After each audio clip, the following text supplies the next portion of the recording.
So we came to the Oceanside Library in search of some answers, and Steve and I quickly found out we don't even know where to begin. So rather than look like Dumb and Dumber, we went to the source. In part one of our Oceanside Story series with the Oceanside Library, we sat down with Tony to ask him who was an important figure that got Oceanside started. This is the Oceanside Stories, New York. So without question, the greatest Oceanside that ever lived was Rufus Smith. Rufus Smith grew up in Oceanside. His mother grew up in Christian Hook, which is what Oceanside used to be called. His family came here in the 1600s. So Rufus was born in the late 1800s. Wound up, his dad was killed when Rufus was about 9 or 10 years old. Rufus wound up going to NYU, became a lawyer, came back to Oceanside, was a real estate developer. He was a real estate broker. He was a lawyer. He started the Oceanside National Bank, which the building still exists. It's right by the triangle. And if you look up high, it says Oceanside National Bank.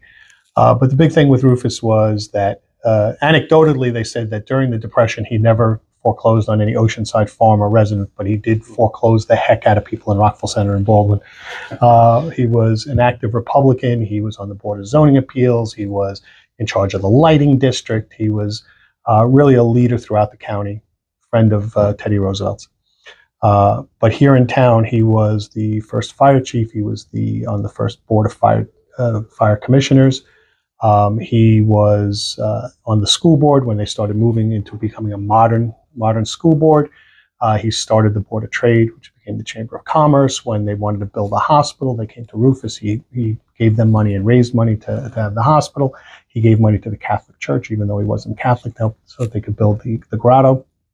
And when they went to form the library, they came to him. And so in 1937, the School 2 PTA said, hey, we should have a library.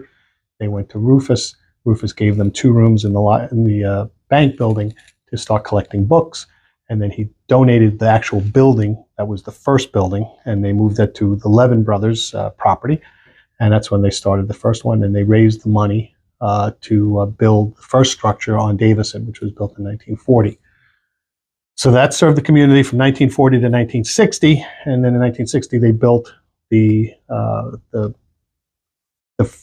first large structure. And so the 1940 building became the children's room, and the 1960 section became the main part of the library. Then in 1997, they built the big extension, which had a lower level first floor and second floor. The 1960 was just 1 floor. And they knocked down the 1940 building to make a little parking lot.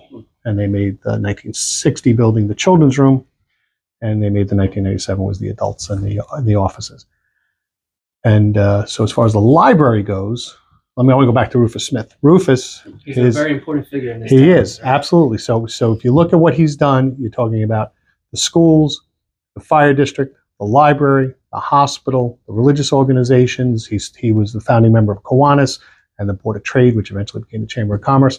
There's nothing that's here in Oceanside that didn't emanate from Rufus Smith.